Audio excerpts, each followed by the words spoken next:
Hello, everyone. How are you doing today? We are going to wait 1 or 2 minutes just to allow some extra time for folks to join if they're having any technical issues. Right. Where's everybody from?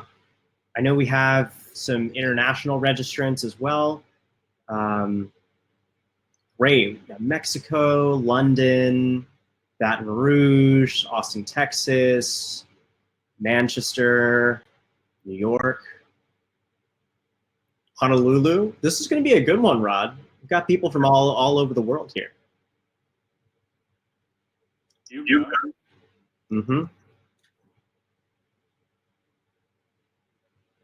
Great. We're going to give it 1 more minute for folks to join before we get started. Yeah. As you can see, we have a couple, I think on that side, of downloads that you can get in the Handouts tab. One of these is the presentation slides if you'd like to follow along with us. If your internet isn't so good, maybe you're not getting great quality, you can download the PDF there. There's also a specification sheet for all of the tripod heads that we have that we're going to show today as examples. So you can get kind of an idea of exactly what those look like. Okay. So Rod, I think we're going to go ahead and get started. Okay. All right. Well, I'm Rod Klukas. I'm the U.S. representative for Arca-Swiss and also the international tech rep. So some of the people from overseas I may have already connected with at some time. I've been with Arca-Swiss directly for more than 10 years now, and prior to that I sold their products for 25 years. And really that's about it. I'm here to help you because I'd like you to get the best type of head for what you're doing and answer any of those kinds of questions, not just necessarily specifically Arca-Swiss, but obviously I'm a little biased. And I think we make very fine products that fit a lot of workflows. Thank you, Rod. And I'm Arnab Chatterjee. You've probably seen me if you've been to any of the other webinars. I'm happy to be here with Rod today and going to be kind of moderating the discussion. But you know, Rod's really going to be the main man here today. As Rod said, we're here to answer your questions. So the chat box over there. Feel free to type any questions you have. We also have Joseph King and Kate Stone moderating today. And then we'll have a live Q&A towards the end of the presentation. But without further ado, let's talk tripod heads. Quick about digital transitions. Again, hopefully many of you are repeat attendees. For those of you that don't know us, Digital Transitions is a company based around precision imaging in a variety of different fields. Commercial photography, advanced amateur photography. If you're interested in, high quality imaging of any sort of, regard, that's kind of what one portion of our business covers. We also do a large variety of work with cultural heritage institutions, museums, libraries, and the like. We also have a service division for those, Pixel Acuity, and lastly, we do have several scientific clients. So, doing industrial and scientific imaging. But let's talk tripod heads. All right. So, first things first, there are some primary considerations that you need to look at. And today, what we really want to talk about is, for your particular application, what is the right tripod head? Because as Rod's going to show us, there are tons of different options, and there's no, best or worst option. It's just what is most appropriate for your application. So some of the questions that you're going to want to ask are: what type of cameras are you using? What types of photography are you doing? What type of precision are you looking for? Do you prefer manual or geared controls? How much movement do you need?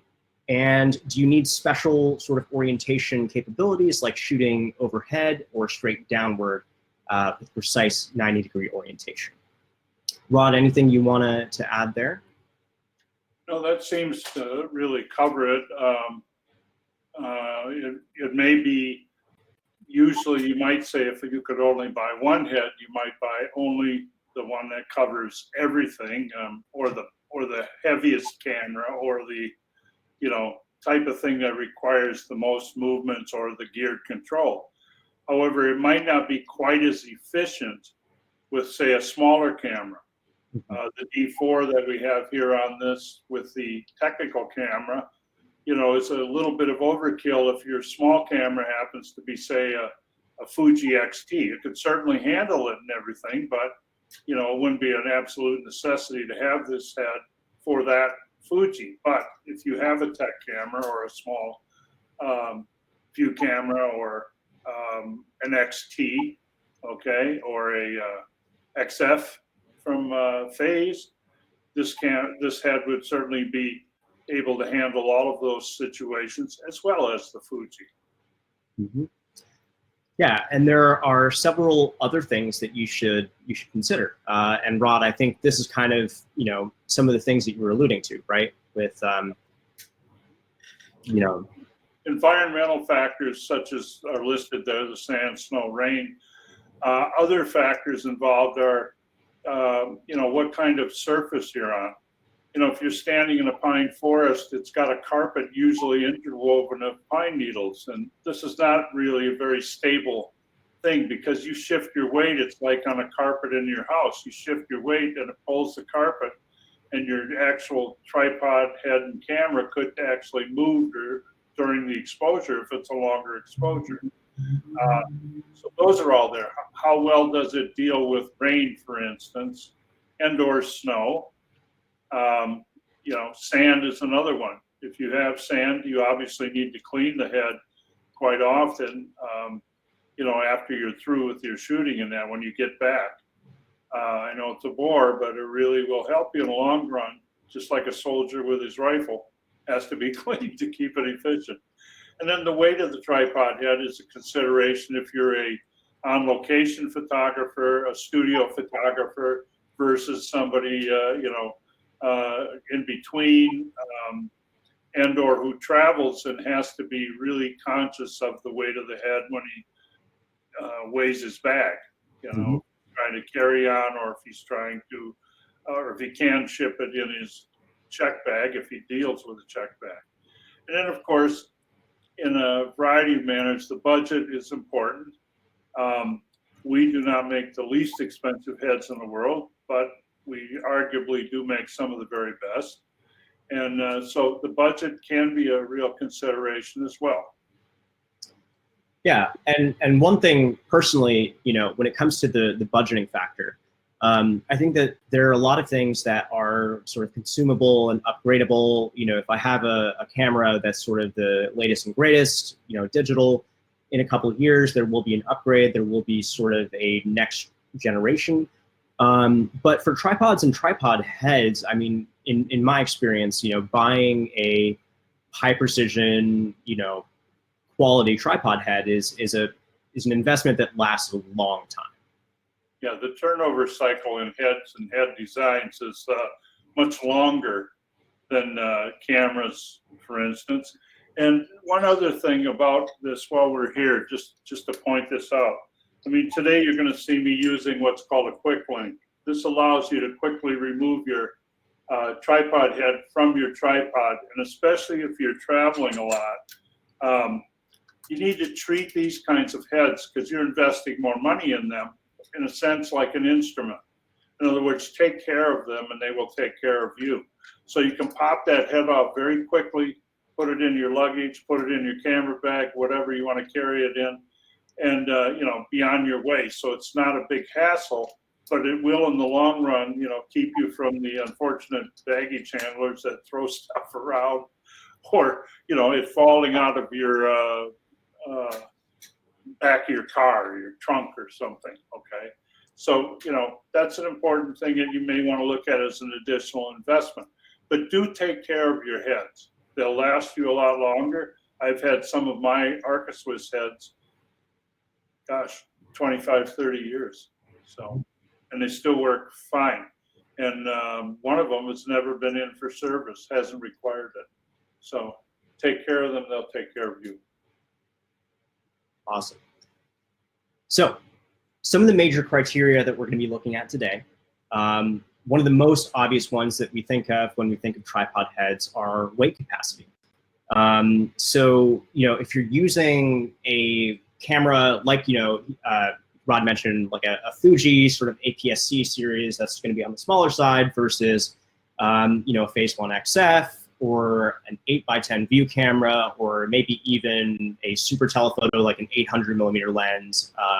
The weight capacity that you get on a tripod is, one number, but you have to look at how that load is balanced, right, Rod? Yes. The other thing is that if your tripod's only rated for, let's say it's rated for 30 pounds, your head could be really rated for, let's say you put a Z1G Plus, which is our Z1 Giant head up there, that can handle 140 pounds. But if the tripod legs can only handle 30, the real factor is I can only handle 30 pounds. So you need to keep that in mind as well, when you're looking at weights, but try to balance them. That's why we make a variety of plates, like for the long lens, like the 600 f4 that Canon and Nikon make. We have long plates that you can put under that foot that's included usually with those lenses and balance it. With a view camera, especially a rail view camera, if you hang the camera upside down in your hand, like a lunchbox, you can move your hand back and forth and find the center. And then when you mount it in your quick release clamp, it'll be pretty balanced. And you'll have much less torque issues then with your weight of the camera and the lens, etc. That's very important because it puts less stress and your head will last a lot longer, no matter whose it is overall. But it'll also move smoother when it's not stressing or torquing on either end due to that extended weight. If you take a turntable record player and it has a 1 gram, it's got like 60 pounds per square inch. If you extrapolate it out in weight out there, that's a lot of weight. If you got 3 pounds that's forward of your head, that's a lot of weight. And some companies, and we did for a long time, use a 12-inch rail and hang a weight on it to see if the head would also handle that in terms of the amount of friction grab and grip inside the head, both ball heads and pan heads. And that's what we're speaking of when they mention leveraged weight. So those kinds of things are all involved in there. And obviously, if you spend a little money, generally, you get a better and a higher capacity with the head, depending on what it's designed for. But treat them like instruments and take care of them. At the end, I'll show you a couple of ways of cleaning them as well.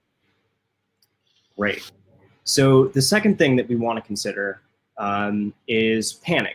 So we'll be talking about sort of the different dimensionalities, the ways that you can move your camera on the tripod.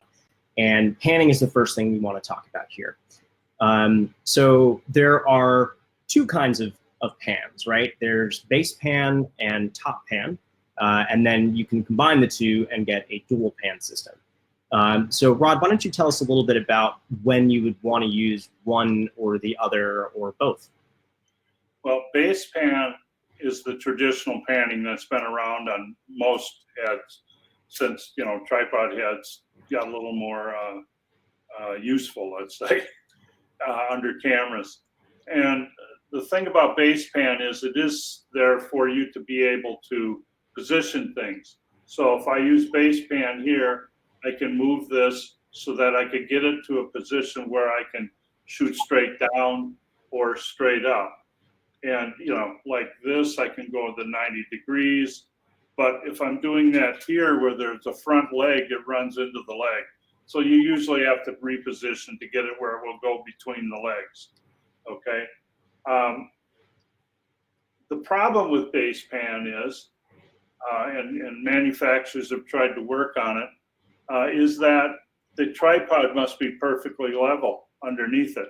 Otherwise, if you are doing some panning and essentially looking maybe towards doing some stitching, you end up going uphill or downhill usually.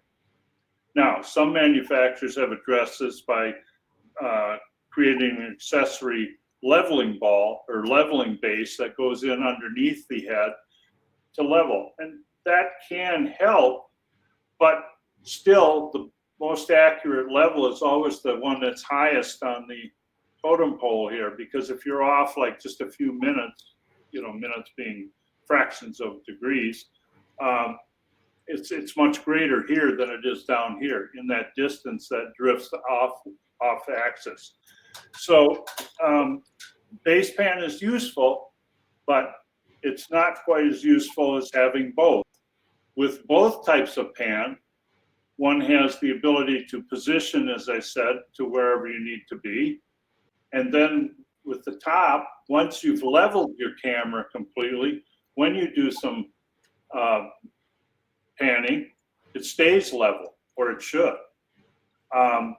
We have this available both in a manual dynamic panning for a long time, and we've also added it now in a geared situation where I can just pan the camera, as you can pick up on maybe.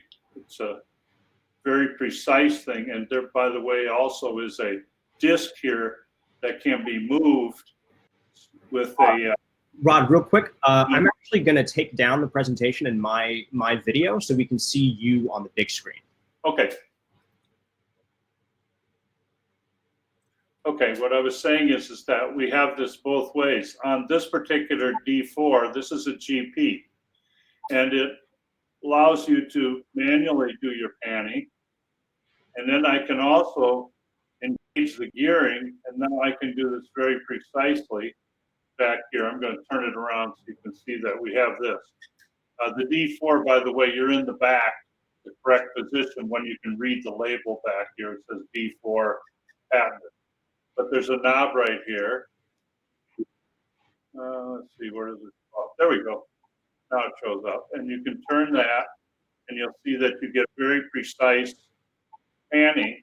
But you can set the index here to 0, for instance, and then the scale here is like 0, and I can turn the index around there to get there. And then I know that's where I'm starting, but I can do, you know, varying amounts up to 90 degrees to either side of the index, or I can just take that index and know that I want to go, say, every 15 degrees. So then I could shoot one, move it to 15, shoot one, etc. So it does give a very accurate and precise way of moving, especially useful for finding things like one-point perspective, and in the case of a architectural shooter, or you know, just general shooting as well. Though it's just very precise, and makes your you know, perhaps makes your stitching in the software work better as well. So I hope that explains it. Now, the great thing here is that having top pan as well, I don't need that leveling base. I can get away with, you know, setting it up, not quite being perfect with the tripod, but then leveling. The head itself does have levels here and here for front and back. But as I said, if you have levels, or your digital back has a level in it, especially now many of them are 3-dimensional in your DSLR cameras, you can you know, use that and get yourself very level on top. And then when you do your panning, you'll stay level all the way around without having to necessarily add a leveling ball underneath. But it is an alternative to not having both pans. By the way, Z1s can have top pan installed as a after accessory added. But you can buy them also on the Z1 and the Z1G Plus. It says SP, but it's called DP. I might add one more thing on terms of the Z heads. The plus part speaks to, with those heads, that they are not floppy.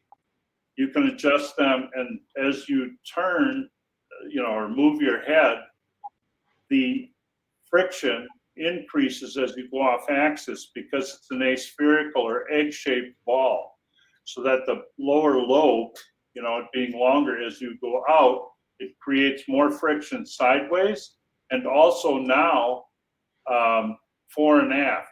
So if you forget to unlock or to lock your head, if you forget and don't quite lock it down as much and it starts to drift down, it increases the friction and will substantially slow it, if not stop it altogether as it falls. Of course, you're upset because you lost your picture and you have to start over, but at least it saved your equipment. Okay, anything else popping up there?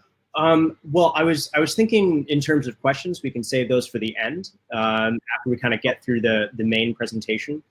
But yeah, that's great, and I think that leveling bases are certainly an alternative, but this is the fastest way to do it is with the dual pan. Right, and the top pan with heads like the P0 hybrid, where it only has top pan, and actually the P0 can also be quite effective. They'll be a little slower to get. You can get to the position by rotating the entire head on the ball below to flip over to do your 90-degree stuff. But if you bring it back up with a P0, then you can use that top pan. With the P0 hybrid, of course, you actually have leveling at the top plus the top pan. So it makes it, again, more efficient and you'll be able to work quicker and more precisely if you are looking at doing rotational stitching. And, as you can see on the listing here, several different heads have one or the other. As I said, the Z1s, you can get a DP, a double pan model as well. Great. So the next thing that we want to look at is, let's say you've decided that you really need precise positioning. This is where a gear-driven head is going to have an advantage over a manual head. And so there are a few things that we want to look for, and there's some buzzwords here that I want you to explain, Rod. So first, we have self-locking. So what is a self-locking gear sort of? Well, it's a gear mechanism, which this has, the D4, where I can turn it and leave it. I don't have to lock some other particular position for those movements, okay? Now, the way the D4 is designed, there actually, though, is a sort of clutch, like a stick shift car, that'll allow you to do a big movement, which is better anyway, and then you lock that down, but then at that point, you're back to, self-locking positioning. So it makes it very precise. Now to bring it back up, I just do that, and then again, I can fine tune, to make it level. Backlash means that there's not a lot of slack when you change directions. You don't go across a area of the turn of the knob that there seems to be no engagement. It's completely engaged no matter which direction you go. That's what backlash free means. And as I mentioned, the clutch levers on the D4, allow you to make a large movement quickly, and you're not taxing yourself in your hands. Some people's hands don't appreciate, like if I suddenly am going 90 degrees to sit here and crank, until I get there, can be very fatiguing to the hand. Whereas in this case, I can just flip over and lock this and, then do my final leveling if I need to. Okay. And the same coming back, and it's both directions. So I can actually also, I can do it this way as well. If I needed to for some other situation. And again, like I said, I can shoot straight down there as well. Back, and then I have my precision. Awesome. So The gearing is going to kind of bring us into our next topic here, which is leveling tilt. So, Rod, I think this is a great time to show my favorite head and probably some other folks the cube. Okay, let me pop this camera off here.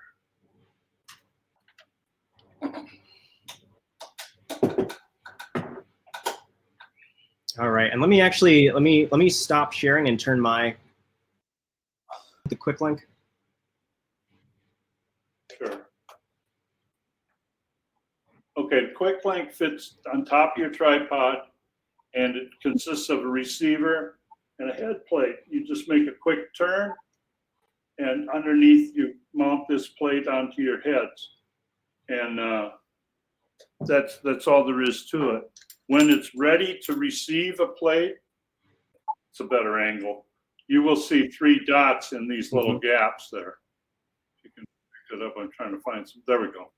See the 3 silver pins sticking up, which engage with the slots in the head plate. You can buy these as a kit with 1 head plate, 1 receiver, and also you can purchase separately either a head plate or actually now a receiver as well. So you can, if you end up that you bought some things and then you add another, say, tripod, you can buy another receiver without having to purchase another head plate. This is the cube, and you can see how easily I mounted it. So like I said, it's very convenient. Now, one thing that some people have missed, and I want to point out before I forget it, this is the back, and the back will always be the side that has a knob in the corner. It's the only corner knob on the cube. Everything else is kind of more in the middle or orientated or located in the middle. Now, the thing that people miss is they say, well, I can't quite go 90 degrees. Actually, you can. You loosen that knob on the corner. I'm going to turn it sideways and maybe a little more angle so I can do it. So that allows you to do this. And then you relock that knob so you're not sloppy. And then you can actually go past 90 degrees, by the way. And I'll pan it around so maybe you can pick that up. It actually is past 90 degrees. Also on the heads, you'll see these little silver wheels, and they have a plus and a minus. For a quite heavy camera, you just turn it over towards plus. For something light, you can go back towards minus or just be in the middle. You don't need to force these either way. We had occasionally had a customer that got a little too strong with that years ago. They've strengthened it, but again, it doesn't require you jamming it up on either end. It's not going to make it hold any better or anything else. So you have this leveling in both, orientations. So you can do that. There is, an index here if you want to know that particular positioning. Where you are in terms of the numbers. If you're trying to repeat something, there are also levels on the top deck.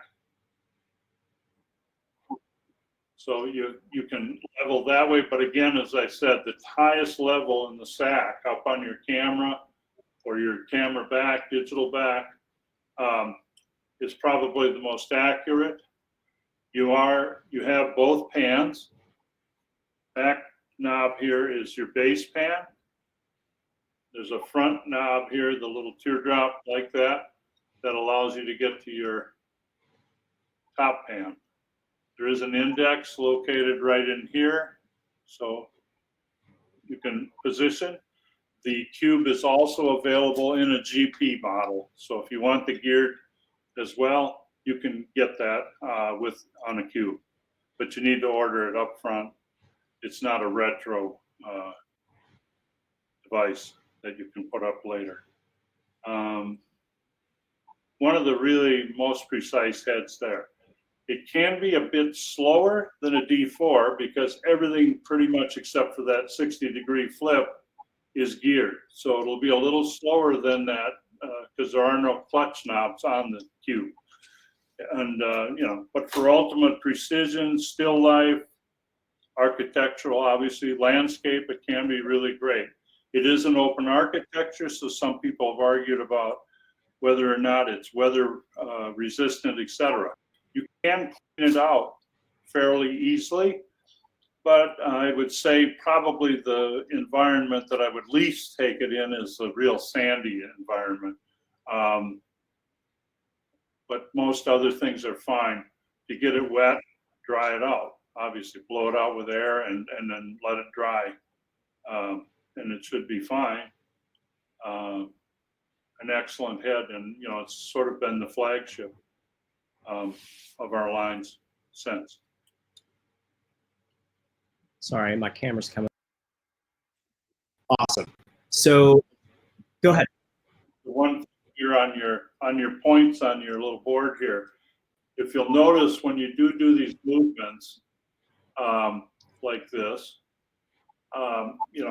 you're actually maintaining the center of gravity or center of mass more over the center of your head and tripod, which keeps the balance much better than if you were tipping it out. As you can see in this little GIF here, the weight just transfers, but it basically stays quite center of an arc, and it's the same in both orientations, both the vertical and horizontal. And so it is a very efficient thing, keeps the balance right. Yes. Yeah, and the other thing to point out is the movement within and sort of an internal circular arc. So why is that important? Well, it keeps that center of mass here. There's not leverage. When you get leverage, the one thing about it is, yes, it stresses the head, but it also creates the place for vibration because you've got this leverage out here, and it, if you get some wind or other tremors from whatever, say you're near a road with trucks going by, when you're leveraged, you have much more tendency to pick up that vibration possibly through your tripod legs up through to your camera. And if it's a longer exposure, especially if you have specular highlights or things like that, that can create a problem because your little lights will bounce. I was on a shoot with a guy helping him out a few years ago, and he was shooting a semi-truck, and the tractor had all those little headlights they put on them, for trim. And it was fairly windy, and I made a suggestion, but he didn't take it. When he got the pictures back, the truck wasn't bad, but the little lights had blurred. There was like multiple little speck highlights, and he had to retouch them all out. So it's a little bit of a pain. Yeah, absolutely. Now you need to consider how much tilt do you really need, in your head. So you have things like this, okay, you have the cube, which is the ultimate, okay, but perhaps you never need to go straight down or straight up. Primarily, everything is fairly level, like an architectural interior shooter, for instance, or someone who shoots landscapes with a tech camera or view camera who doesn't use those movements. In which case, then you might consider, well, let me show you the difference. We have two other models called the Core 60 and the Core 75 that do not allow that great fall, but they are a little bit smaller, and but they still have that leveling ability, to keep your camera straight for cameras that actually have movements and don't need the other movements. So I'll throw one on here and we'll play with that for a second.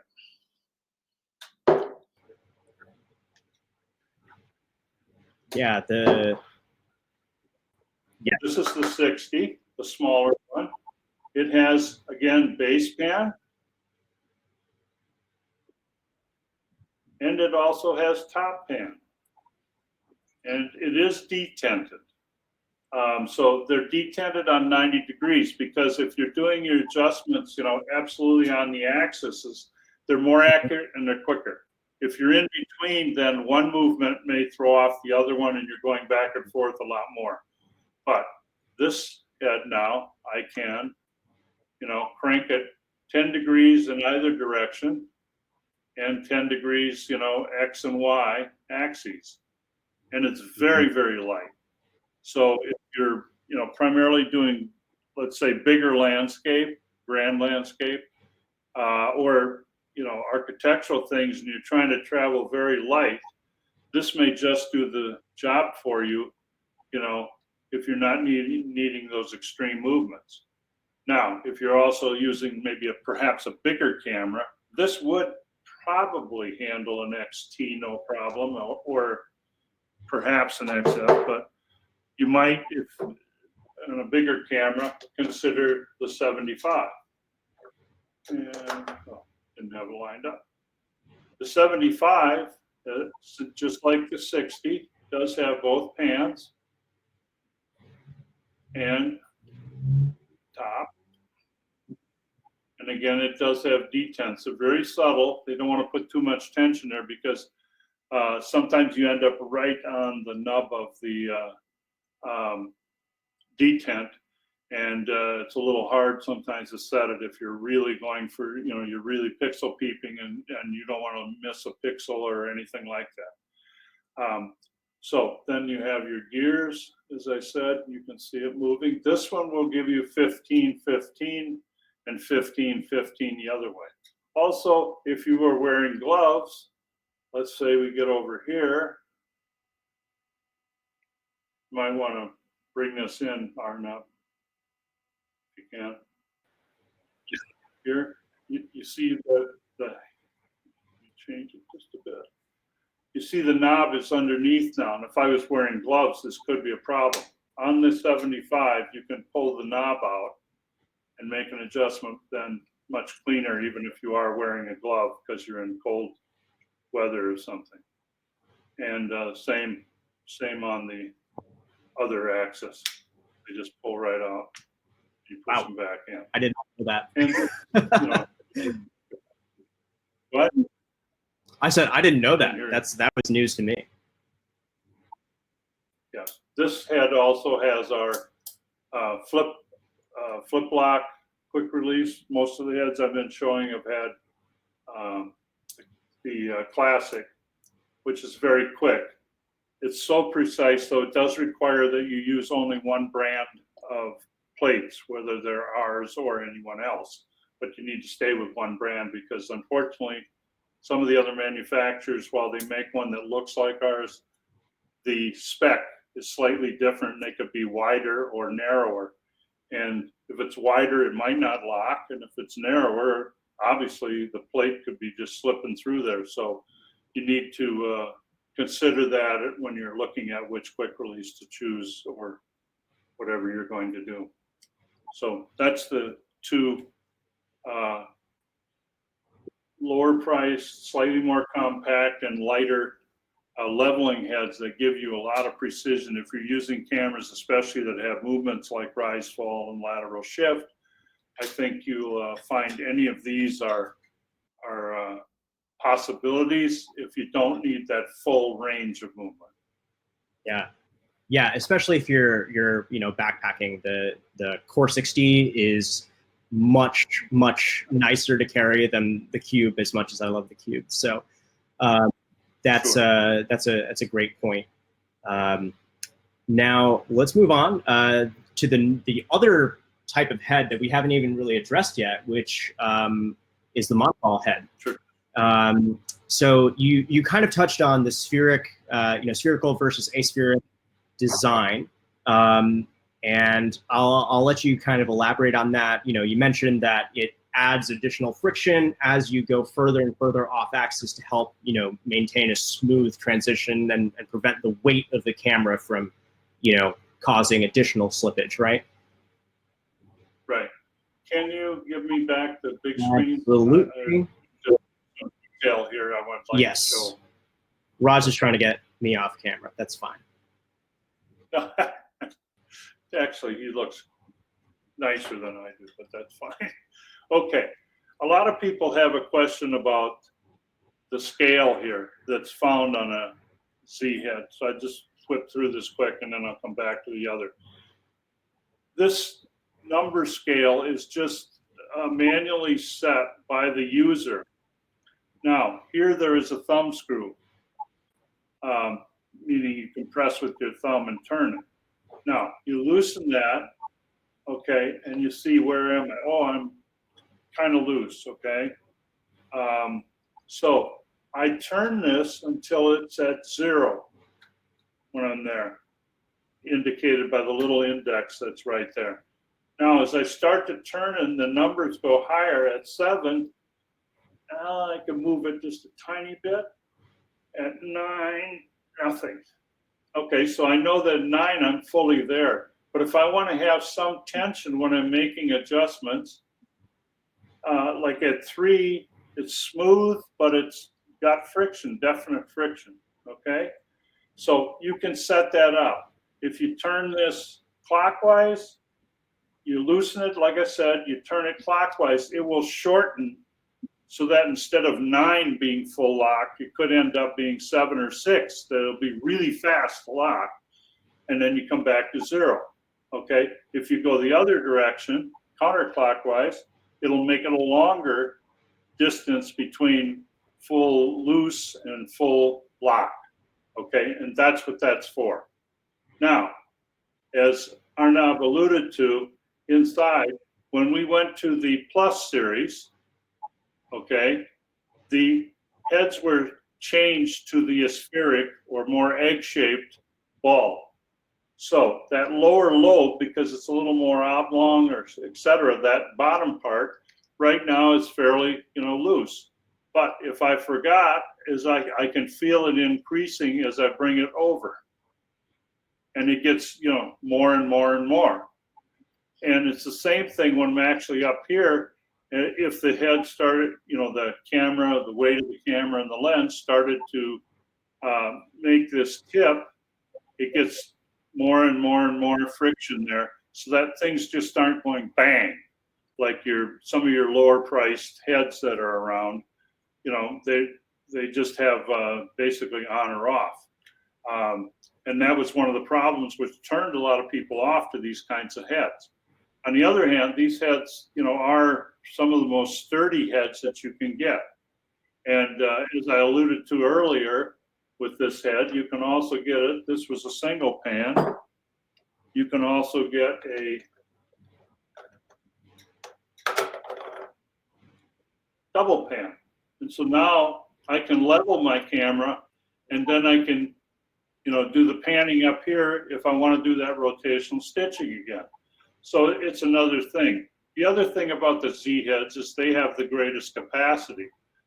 This head will handle roughly 120 pounds, which equates to this. It'll handle most of the biggest cameras out there. But if you got something really large, like a 12 by 20, 2024 view camera, the very biggest lenses, then you might step from that to the Z1G, which is a really great head that a lot of 8x10 users have been picking up lately. So this one, again, same thing. It has the thing, but like here I'm at 5. I haven't adjusted this one. 6. I still have a little movement, but it's smooth, even though there is friction there. And as I get off axis, that friction increases. So again, my camera's not flopping all over. And with the big cameras too, trying to level them was always a problem with any kind of a ball head because it's harder to see what's going on. And it was floppy. You were either flopping around or you were, and they're awkward when you're talking about something quite large. So the Z1G Plus is the real ticket, especially for the 8x10 or something. The classic quick release is what's on here, and if you'll notice, there's a little gray button in there. That designates this as a captive knob. So this knob won't come unscrewed in your trunk, or you're traveling or something, and you won't suddenly be looking for parts in your bag or whatever. It comes out a certain amount, and it stops, so it won't completely unscrew. So that's the Z series, which are very fine heads. I used them for 20 years until we started to see some of the gear heads and that, which I, appreciated a lot, moved towards that direction. But I've had them in Antarctica, China, Sweden, Germany, all over the North America. And never, I had one problem with one. I knocked it over the night before I was leaving for Antarctica and bent this. So it actually, I went and got a new head then and got that one repaired. But otherwise, I've really never had problems with my heads. So hopefully that covers those. Did I miss anything? So I think that covers the Z ball. But tell us about the P series, which has the inverted ball. Yeah. So originally we came out with this little P series. And the great thing here was that you got rid of most of the knobs, okay? It still has top pan, but the movement is such that you just grab this, rotate the ring, and then you can, like this. Let me just throw this on here for you. Then you'll get a really better picture of how this works.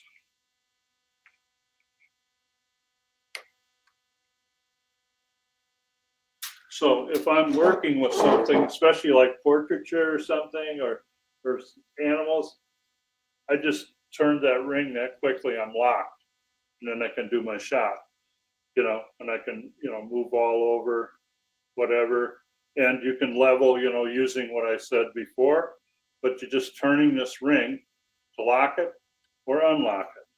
There is a notch, so you can loosen it and rotate the ball if you knew you wanted to go over like this, rather than using the L bracket to bring you back to vertical. You can just flip over like that, and then, sorry, I'll do it this way. Flip over and then just turn the ring. But if you were doing portraiture of a group or shooting people, you needed the tripod, and they're moving around, and you need odd angles and that, you can get someplace and just lock it and then shoot. Really, really versatile little head, very lightweight. And in fact, they are least expensive heads as well. And you can get it with the various quick releases. Now, so that went over very well, and they've always been a good seller for us. But then people got ideas, and we came out with this one. This is the P0 hybrid. The bottom is still basically the same. So you have the notch here, and you can flip over like this. If you need to do the 90 degrees, you can do it that way, or use an L bracket, as I said before. Turn this, you have top pan, okay? And you have, again, the two knobs here for leveling, precise leveling. It's a 10 degree, it's like an L60 or a Core 60 leveler.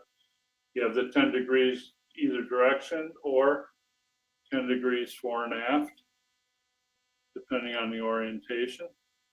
And it's really been a excellent addition. Now, a lot of people, again, it's somewhat like a miniature cube, although it doesn't have the base pan, but for hiking, etc., it has really been a plus. And for someone that needs occasionally the 90 degree positioning, etc., and needs some precision leveling, it makes a lot of sense. The P0 hybrid. So I think that we've covered most, if not in order, the aspheric design, the weight capacity of the different sort of series, single pan and double pan available, the locking throw adjustment, and the adjustment speed and the hybrid features, of course, are more about the P series and the P0 hybrid that you're showing there. Yeah, it does have the aspheric ball in it as right. well. The Z things, the more egg-shaped ball. So that as you go over, you will feel an increase in the friction and grip.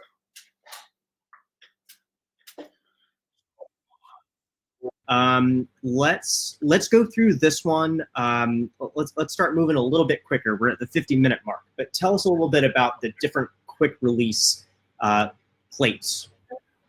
Okay. Yeah, well, we have a huge selection of plates in that we make ourselves, and then, like I said, there's a lot of others in the Classic series, especially. The Classic series is the wide one that has a roughly 38 millimeter dovetail across. Well, I'm not pointing here, but anyway, the 38 width on the dovetail sides. That's been around for more than 50 years, that particular design. Later, we came with the monoball fix, as you can see in the next little box to the side there, to the right.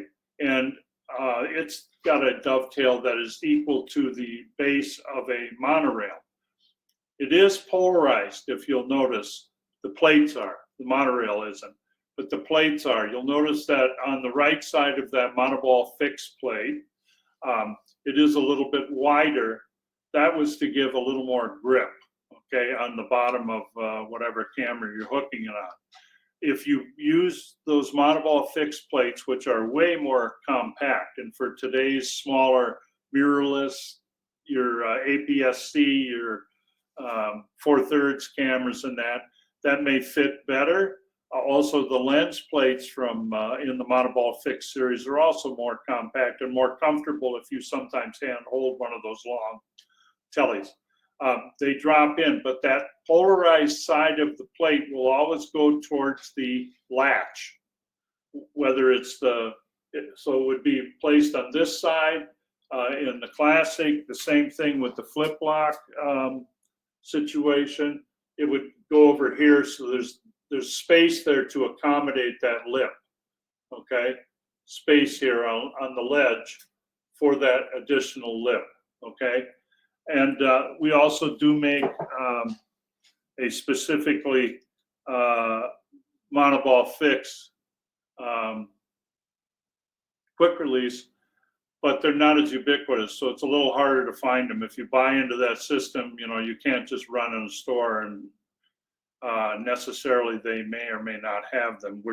They are spreading, but they're not as common. If you went in and asked for an Arca-Swiss plate, you're way more likely than a Classic, which is why we made the Classic with the knob and the flip lock quick releases dual channel. And you'll notice in the middle there that you have a channel that's deeper with silver pins in it. Now, monoball fixed plates, when you put them in here, the nut or the screw that goes up through the plate to attach them actually goes in between those plates. So it does create a safety net so things can't slide out of there, where the traditional Classic Arca-Swiss plate and quick release did not have a safety. So you do have that. And then, of course, any Classic plate will also fit either one. The monoball fix will only accept, as you can see in the monoball fix quick release, there only accepts the rails or the monoball fix. Awesome. There are a couple of options there. Now, this has been a lot of information that we've been presenting. So let's kind of look at, for different types of photography, for different situations, what some recommendations might be. So I think we went ahead and we made a kind of quick best of list, general recommendations here.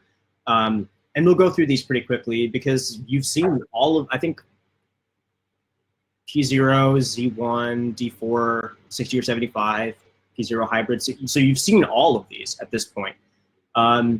So for portrait and fashion, as Rod was saying, with the P0 monoball, you have that really quick adjustment, and you can go in any direction. You've got the aspheric head for that rock solid support.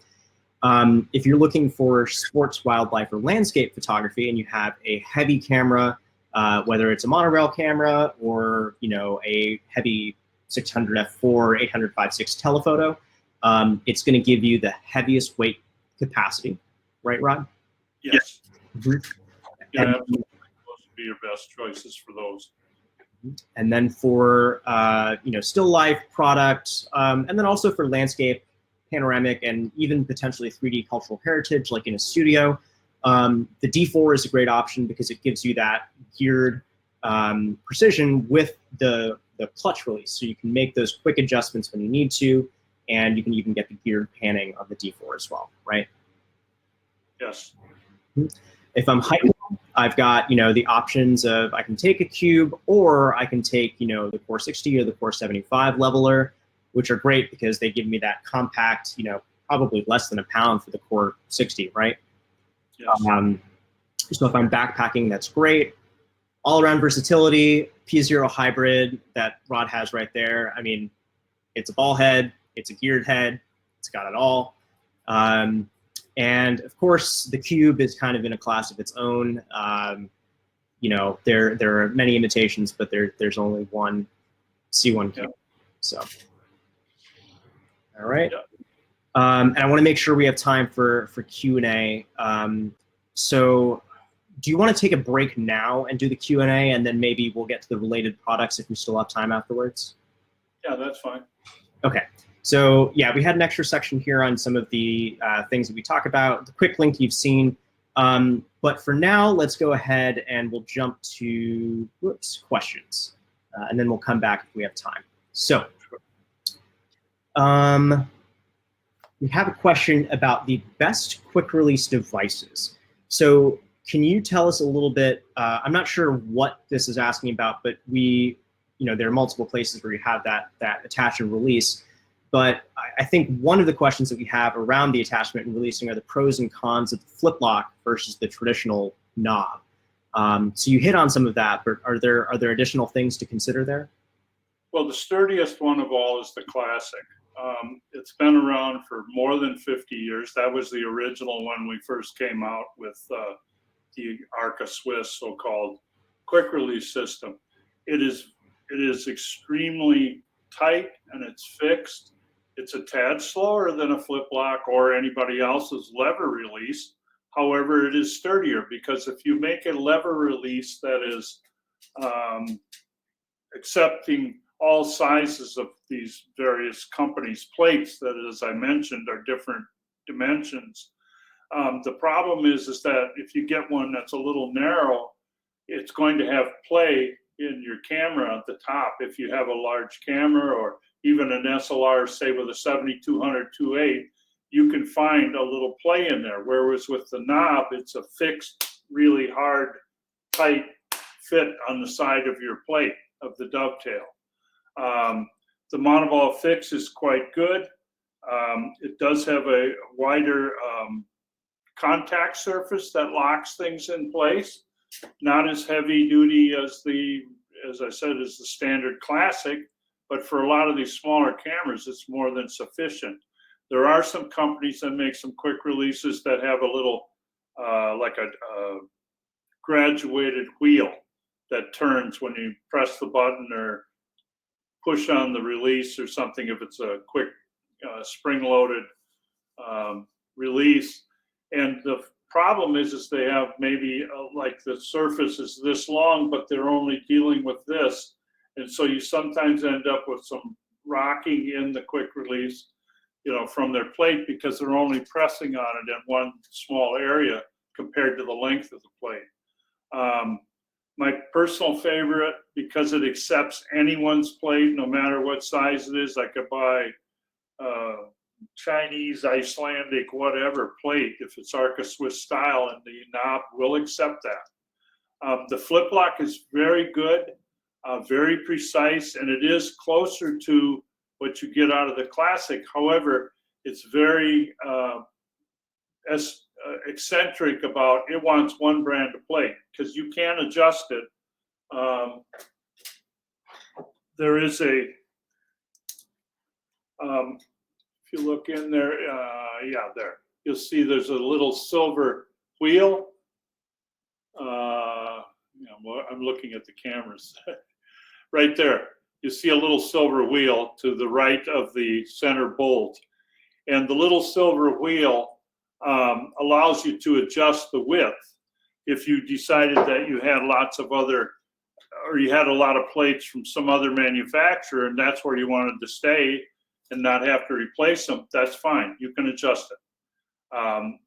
And then adjust it to that plate, and then always buy that plate, that company's plates in the future. So, but the knob accepts anything. Perfect. Because you can just move the jaw slightly wider. Yeah. That's good. Yeah, so we now have a couple of questions about weight capacities and leveraged weight. There was one person that noted that there were differences between the capacities that were stated on the Arca spec sheet and our website. The Arca spec sheet is the Bible for that. So if I would go by what they have on there, and we will make sure we update ours if there are any mismatches there. So thank you for pointing that out. Yeah, we'll clear that up. We'll clear that up, any differences there by the end of the week. Okay. Now, in the specs download, are the load capacities that are listed for that leveraged weight that we were talking about, how are those sort of measured? Well, when they do use that particular parameter, we use a 12-inch rail and stick it in the quick release, a rail from a camera, okay, and hang a weight on the end of it. The idea is how much off. However, you'll remember that I did mention that they really ought to balance their camera rather than going way out of their way to really push it. Any head, I don't care if it's ours or anybody else's, to push how much can I get away with on this or something else. That seems to be getting away from photography. Yeah. However, if there's a question over which head would handle my whatever I've got, okay, if I had a Pentax 6x7 600 millimeter lens that weighed about 40 pounds, that's a whole different issue than even a 25 millimeter lens on a Leica M. Right. So they can consult with either your staff or they can come direct to me as well, and I can help them decide which head might be the best. Absolutely. Now, in terms of, and this kind of feeds well into that, is there like a cushion in either direction around the load capacity? So, look for something usually that can handle a little more. Okay, so yours are in like the conservative side of things. Yeah, so I'd probably say look for something that can handle 10 to 15 pounds more than what you might have. Yeah. Okay, at least.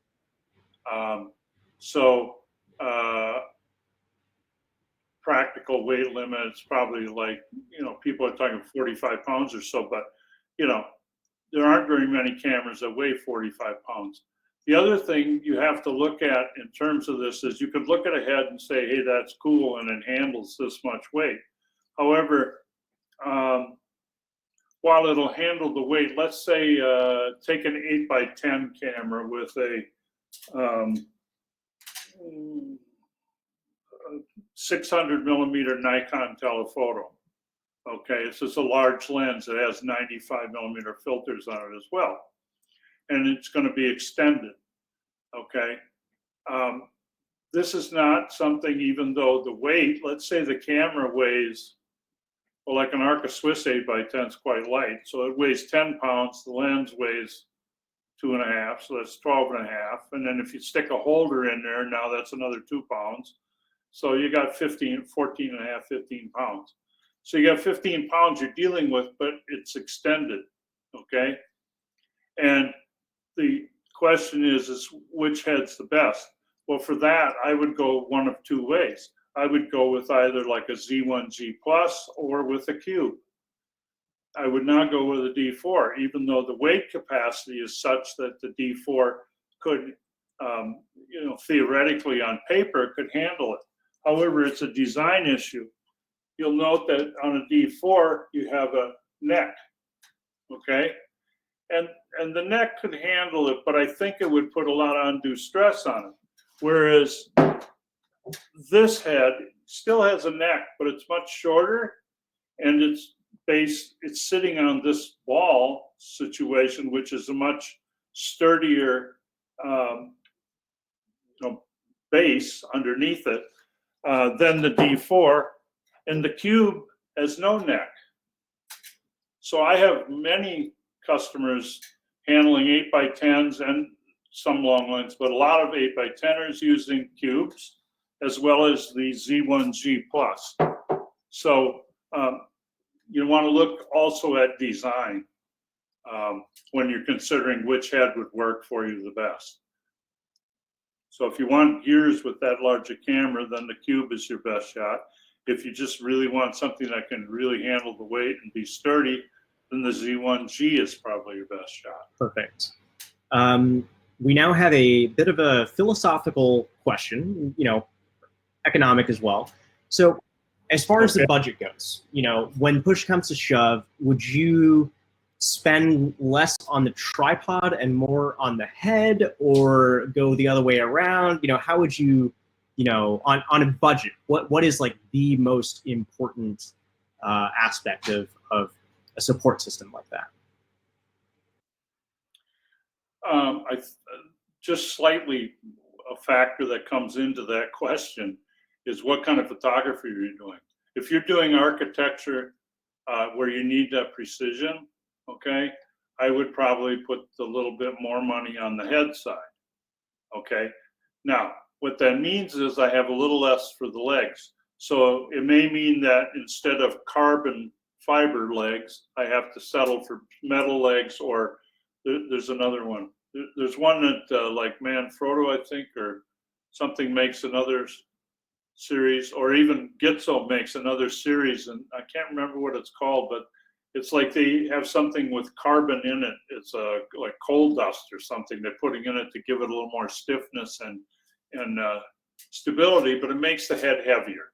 The point is that you get the precision of the head, but then my tripod legs may be a little heavier to carry. And the other thing is, even if you have the money to replace things all the time, like I said, a great insurance investment is a quick link if you can't afford it at the time you purchase.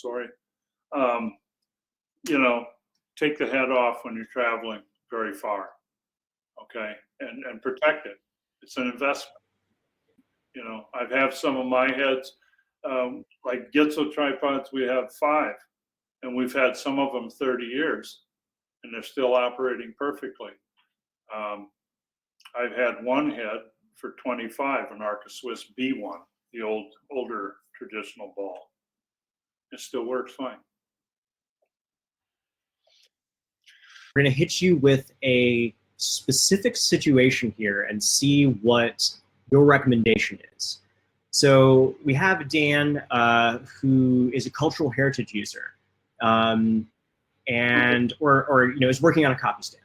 So he has a Phase 1 XF and an IQ3 combo, and he's looking to shoot straight down, I suppose, on a copy stand. So for the weight of an XF IQ3 and let's say a 120 macro lens, if you need to shoot straight down and you need that quick release system, what would you suggest for a system like that?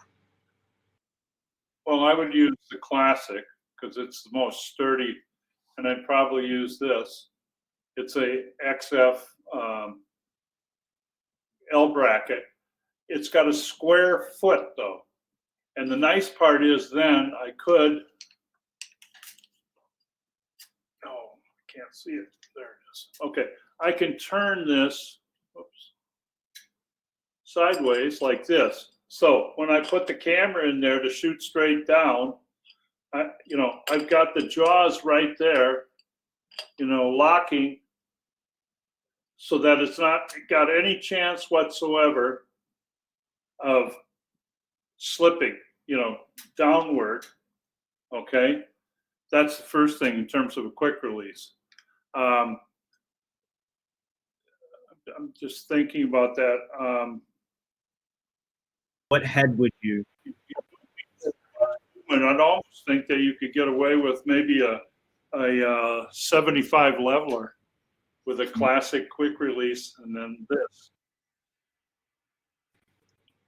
Yeah, I will say for a lot of the stuff that I do in testing in cultural heritage, the cube is like the ultimate in precision, but the Core 75 and the Core 60, which I've actually used more than the 75 just because it's what we had for a while, I think would work just as well in that scenario. And it can support the weight. Okay.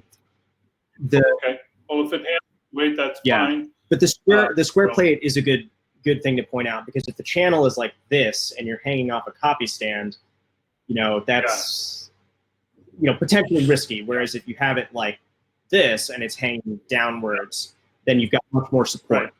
So, and once you clamp it, then that's fine.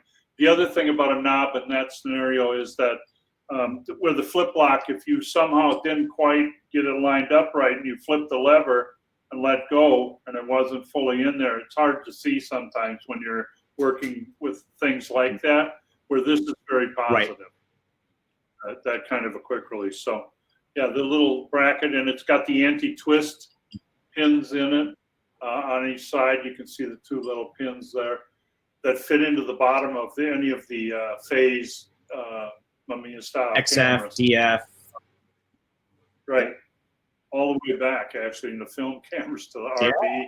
Even the old Mamiya Flex had holes like way. that. That's awesome. It's 1960s. Yeah, that's great. So, but yeah, keeping it square like that. And by the way, the side plate is also square. We're using it otherwise than the copy stand. Awesome. Okay. Now I'm going to hit you with a few rapid fire questions. These can be pretty much yes, no. I know you got so much knowledge, but I want to make sure we get through a couple of these. Some of these I think you've answered. Real quick, is the regular Cube C1 upgradable to the GP version? Yes, but it has to come to me and go to France. Got it. It's 507. Okay. $507. Okay. Well, there you go. Can the receiver for the quick release fit on most tripods or only certain brands? No, it'll fit anything. The only thing is it has a 3/8 hole, in the center. So a few tripods actually still come with a 1/4 screw, and so you'd need a bushing. But yes, it'll fit anything. Is there a GP geared pan option for the T0 hybrid? No. Okay. It would create too much height. Now you're getting way up in the air, and you start to get to go over the edges. Yeah. Sounds like you have an ice cream truck over there. Is that you or me? It's you, I think. Really? Yeah. I don't know where it came. Maybe it's. I blame Kate. No, it's probably me. Sorry. Next one. Can you convert a flip lock back to a classic? Yeah, you just change the entire quick release. I recommend you send that to Precision Camera Works in California, which is the North American repair station, to get it done, though, because all the quick releases are different thicknesses. And if you just change it and put the same screw back through there, you might cause some damage, especially on some of the smaller heads like the P series and that. So I recommend you send it over to him, and he can get the quick release. It's a little over $100. And if you buy the thing through him, he usually doesn't charge you to change it. But you'll have it correct, and he'll take a look at it, and he'll tell you if you have a problem, too. So it's like a check. Yeah, great tip there. Quick question. Is there a 90-degree adapter plate to shoot straight down for tripod heads that don't have the direct. So let's say like the L60, for instance. Not Okay. really, no. Okay. So if you, like I said, back up at the beginning there, if that's a requirement, then you need to look at more of a full head. Maybe this, if you like the L60, then go to the hybrid instead. Yeah, and this is why it's important to, look at, try and figure out exactly what you need before you go and buy a tripod head, because then you buy it once, and in Rod's case, you're set for 25 years potentially. I think we're running up to the time limit here, but I want to have one more question, because this is something that I wonder about sometimes. Okay. What are the pros and cons of the detents for, for example, the D4 GP? And there are different options, I believe, right? You can have it every 45, 90, or 180 degrees. In general, what are your thoughts and comments on detents? Well, they finally settled and put them in at every 90 degrees. The pro of that, okay, that particular setting is that, as I said, when you're doing the geared movements and you have it right on the detent, then the movements are much more accurate and precise, okay? In other words, they're moving right on an axis. If you're between somehow turn, then when you make one movement with a knob, the other level goes off or the other direction, okay? And so it'll take you actually a lot longer. Unless you, for the rest of your life, were going to have detents, honestly, that you were always going to shoot with this particular lens that always needed a 15-degree detent, every 15 or some number that you decided on. Otherwise, if that's what you really needed, then that's, I suppose, a viable reason to get a custom detent thing. But otherwise, I don't really see a great reason for that. Now, having said all of that, there are, I know, companies out there that make these things that you can, put the pins in or turn a knob or screw a knob in a different hole, and so you get all these different settings for precision.